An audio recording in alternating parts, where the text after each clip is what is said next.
नमस्कार, मैं शाहनवाज। आप देख रहे हैं किसान 24 न्यूज़।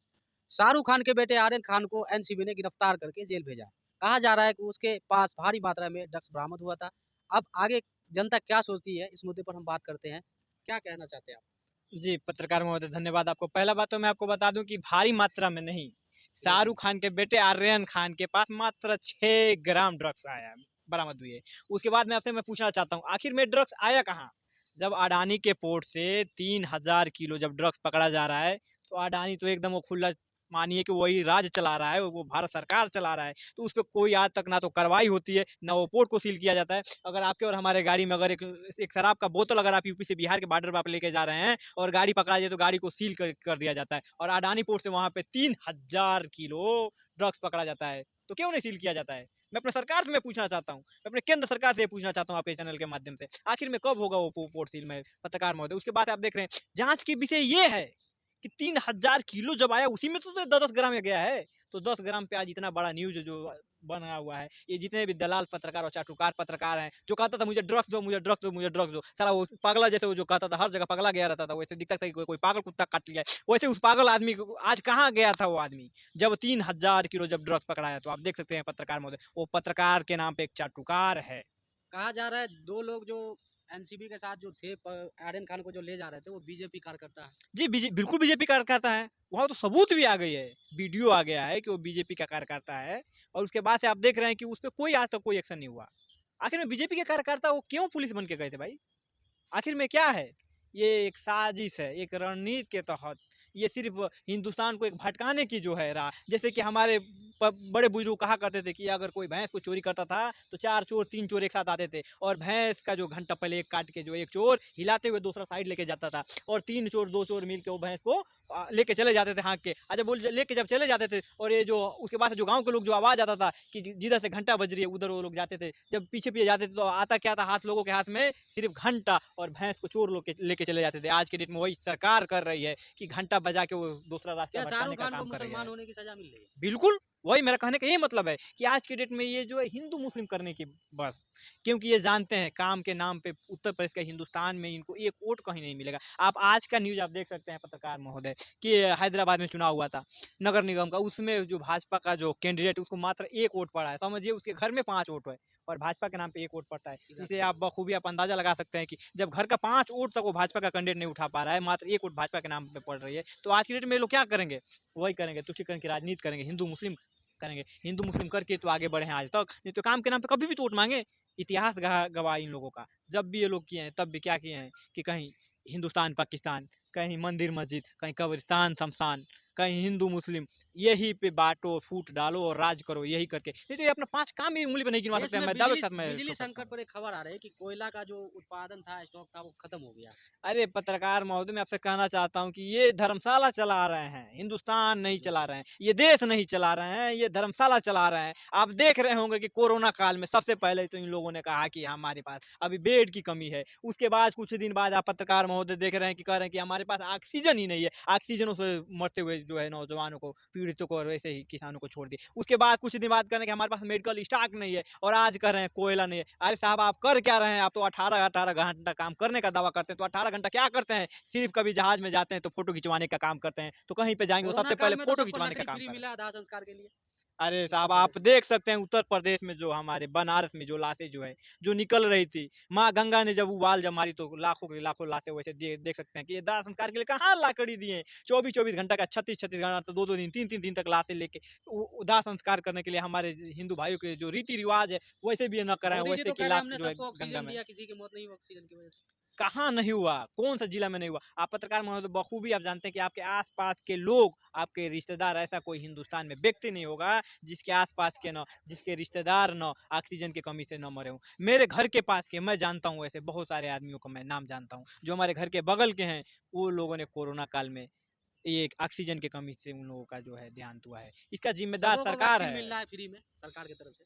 फ्री में कहाँ दे रही है सरकार? इससे पहले भी तो सरकारें जो हैं, जो पोलियो को कहती थी क्या पोलियो वो लोगों ने नहीं दिया था सरकार ने। इससे पहले बहुत सारे ऐसे आपदा आती थी, तो सरकार जो है फ्री में वैक्सीन, फ्री में दवा, टीबी-ऊबी जैसे ऐसे बहुत सारे ऐसे बीमारी जो हैं, जो सरकार जो पहले की जो सरकार जो है फ्री में दिया करती थी। लेकिन ये सरकार जो है देगी कम, प्रचार करेगी ज़्यादा। ये प्रचार वाली सरकार है।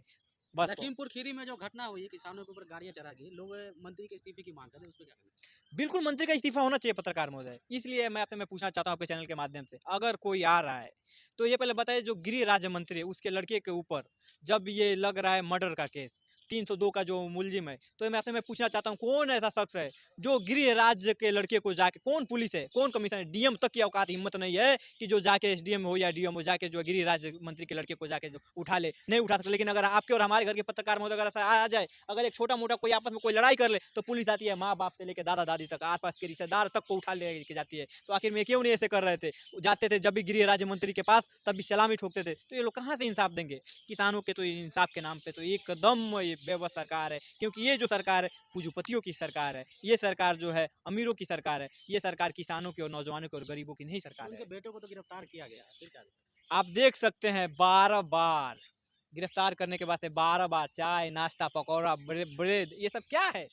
इससे पहले एक मेरे गाड़ी से छोटा-सा दुर्घटना हुई थी। मेरा ड्राइवर मुझे बिना बताए लेकर गया था और वो गाड़ी जाके लड़ा दिया था। जब वो गाड़ी लड़ाने के बाद से पुलिस आके मुझे उठा के लेकर गई। दबिश मेरे घर पे मारी थी, मुझे उठा कर लेकर गई। मैं जाके हलफनामा दिया, उसके बाद से जो है उन लोगों का मैं दवा कराया, सब कुछ पैसा-वैसा मैं दिया। तो मैं पूछा था आखिर में इनके गाड़ी से हुआ है? सब कोई देख रहा है कि अजय मिश्रा के लड़के आशीष टोनी भग रहे हैं, आशीष मिश्रा भग रहे हैं गाड़ी से। तो क्यों नहीं, आखिर में क्यों नहीं गिरफ्तारी हो रही थी? और उसके बाद से इतने दिन, 4 दिन, लोग 5 दिन लगातार के बाद कह से रहे हैं क्यों कि हुआ? उनके मंत्री रहते हुए जांच सही से नहीं होगा, पहले इस्तीफा होना चाहिए। बिल्कुल होना चाहिए।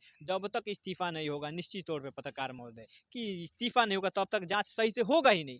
क्योंकि कोई भी आदमी जाएगा, आप देख सकते हैं गृह राज्य मंत्री है।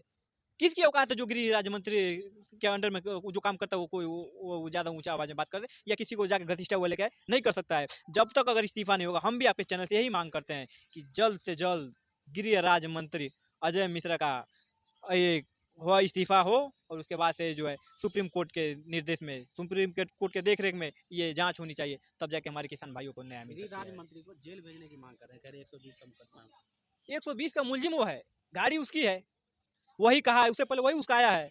आप उसके पहले आप मात्र उसका 7, 8, 10 दिन पहले का आप एक भाषण देख लीजिए, तो क्या कह रहा है कि हमको अभी हमारे बारे में जानते नहीं हैं। किसानों के हम औकात दिखा देंगे, हम क्या हैं। हम विधायक और सांसद होने से पहले, मंत्री होने से पहले मैं क्या था ये पहले पता करें। तो वही था, गुंडा था, माफिया था, स्मगलर था। चरस गाँजा, अफ़ीम गाँजा, ये सब यहाँ तक चंदन की लकड़ी तक वो जो नेपाल से जो आप तस्करी गोरखपुर करता से था। आते हैं, क्या लग रहा है कि उत्तर प्रदेश विधानसभा चुनाव में इसका असर पड़ेगा? बिल्कुल पड़े। पूरे उत्तर प्रदेश की जनता ऊब गई है। ना तो योगी राज से संतुष्ट है, ना मोदी राज से संतुष्ट है। कुछ लोग जो हैं, जो मोदियाबीन की जिनको बीमारी है, वो हिंदुस्तान की आज की डेट में नहीं देख रहे हैं कि हिंदुस्तान कहाँ से कहाँ पे आ गई। हिंदुस्तान की जर्जर हालात नहीं देख रहे हैं पत्रकार महोदय, आप देख सकते हैं। आज की जो स्थिति है, अगर वो बखूबी अगर ढंग से, सही तरह से, अगर दिल से अगर कोई भी हिंदुस्तानी अगर सोच लिया, अगर देख लिया, तो निश्चित उसकी आँख से आँसू आ जाएँगे। क्योंकि जो स्थिति जहाँ पे आज जाके खड़ा कर दिए हैं, प्रति व्यक्ति को, युवाओं को जो रोड पे लाके खड़ा कर दिए हैं, तो 2 नौजवानों करोड़ को रोड पे, नौकरियाँ तो मिल रही है सरकार वही से। तो मैं आपसे पूछना चाहता हूँ। हमारे यहाँ पे जितने भी युवा भाई हैं, किसी से आप पूछ लीजिए कि कहाँ पे युवा को रोज़गार मिला है? कहीं पे नहीं है ये, रोज़गार नाम पे ज़ीरो है। ये सिर्फ़ ये झूठा प्रचार कर सकते हैं पत्रकार महोदय। अगर 2-2 करोड़ अगर हर साल अगर रोज़गार दिया तो निश्चित तौर पे आज 14 करोड़ युवा हमारे भाई को रोज़गार दिए रहते। लेकिन वो 14 करोड़ रोज़गार ये छीने हैं, क्योंकि ये वादा किए थे अपने आने से पहले, प्रधानमंत्री बनने से पहले, हर साल 2 करोड़ युवा को रोज़गार। लेकिन आप कहीं पे जाइए, कहीं पे आप किसी से पता करिए, किसी भी युवा से पता करिए, तो युवा बेरोज़गार है। रोज़गार के नाम पे क्या कहते हैं? पकौड़ा तलो। क्या पत्रकार महोदय, पकौड़ा अगर सब पूरी हिंदुस्तान की 125 करोड़ आबादी अगर पकौड़ा तलने पे आ जाए, तो खाएगा कौन? मोदी जी, मैं आपसे पूछना नोटबंदी चाहता से हूँ। काला धन आया। आपको पत्रकार महोदय बखूबी पता है कि आप गूगल पे सर्च मारिए, 0.007, मतलब ना के बराबर, उससे कई गुना ज़्यादा जो है रोज़गार पे धक्का का असर हुआ। जो धक्का लगा, उसे उभरने में हमको लग रहा है कि कम से कम 10 साल लगेगा, 20 साल लगेगा। और इनके जैसे अगर प्रधानमंत्री रहेंगे, तो ये ऐसे गड्ढे में डाल देंगे कि फिर से वही दिन आ जाएगा, जब आदिमानव के जैसे पत्ता बाँध के जो है युवाओं को, नौजवानों को सबको चलना तो युवा पड़ेगा। तो खुश है मोदी सरकार से। कौन युवा खुश है? युवा खुश है, कह रहे हैं कि बहुत अच्छा काम हो रहा है देश में। पत्रकार महोदय, कहाँ पे युवा खुश है? किसी आप युवा से जाके पूछिए, उसका दर्द पूछिए कि आप खुश हो युवा, तो युवा डायरेक्ट कहेगा कि हमको नहीं चाहिए ऐसी सरकार, क्योंकि आप देख रहे हैं कि महंगाई का जो है चरम सीमा पे महंगाई है। जो जो युवा के लिए पहले मान लीजिए कि हमारे पास अगर पैसा न रहे, तो हमारे महंगाई पास तो कम से देश कम, हित में है ना। महंगाई कह रहे हैं कि हम सबको फ्री वैक्सीन दे रहे हैं, उसमें डीजल पेट्रोल का जो दाम बढ़ रहा है वो पैसा उसमें जा रहा है। पत्रकार में सिर्फ एक डीजल पेट्रोल ही नहीं है, मैं आपसे कहना चाहता हूँ। हमारे और आपके घर में जैसे कि गैस, तेल, नमक, आलू, प्याज, आटा, चावल हर एक चीज़ यूज़ होता है। तो आप देख सकते हैं जब 60 रुपए किलो जब उस टाइम 2014 में हुआ करता था सरसों का तेल, आज के डेट में 185 रुपए, 190 रुपए है पत्रकार महोदय। ये कहाँ जाएगी? आप देख सकते हैं गैस सिलेंडर का दाम जब 350 रुपए, 360 रुपए हुआ करता था, आज के डेट में 1000 रुपए है पत्रकार महोदय। ये हर एक चीज़ की महँगाई है। जैसे कि आप देख सकते हैं पहले कि अगर हमारे घर पे अगर कोई घर बनवा रहा है कोई भी व्यक्ति, तो उस टाइम सरिया का जो कीमत था 3032 रुपए प्रति क्विंटल था। आज के डेट में कितना है? 6400-6600 रुपया है। पहले आप देख सकते हैं कि पहले की जो सीमेंट की जो बोरी थी 180 रुपए, 185 रुपए हुआ करती थी। आज के डेट में 450 रुपया है पत्रकार महोदय। जो पहले जो हमारे किसी भाई को अगर ज़रूरत पड़ती थी कोई बाइक के लिए जो 35,000 रुपए में लेता था, 40,000 में हीरो की एचएफ डीलक्स गाड़ी आती थी। आज के डेट में 80,000, 84, 85,000 रुपया है पत्रकार महोदय। हर सामान का 2 गुना है। तो ये कहाँ से है? ये महँगाई जो है महँगाई से जो है हिंदुस्तान राष्ट्र नहीं बढ़ सकता है। अगर हिंदुस्तान की नींव मजबूत करनी है तो आप कम से कम जो अंतिम पायदान पे जो व्यक्ति है, जो गरीबी की जो लास्ट जो है उसको लेके आपको चलना पड़ेगा, ना कि आप सिर्फ 2, 4, 5 पूंजीपतियों को लेके चलने से हिंदुस्तान कभी नहीं बढ़ सकता है पत्रकार महोदय। उत्तर प्रदेश में योगी आदित्यनाथ का कैसा काम है? कह रहे हैं कि बहुत हमने विकास कर दिया, माफिया गुंडा सबको जेल के अंदर भर दिया। पत्रकार महोदय कहाँ माफिया गुंडा जेल को अंदर भरे हैं, उनके पुलिस वाले गुंडा बने फिर रहे हैं। आज की भी बात है, एक अभी मैं वीडियो में दे दूंगा, आप लगा दीजिएगा इसमें कि कहाँ की बात है कि आज भी एक पुलिस वाले एक ऑटो ई रिक्शा चालक को पुलिस वाले मार देते हैं। अब पुलिस वाले मारने के बाद से वहाँ पे जो वहाँ के विधायक आते हैं, भाजपा के विधायक, तो कहती हैं कि हम इसके परिवार को 15 लाख रुपए देंगे और एक को नौकरी दे देंगे। तो ये क्या है?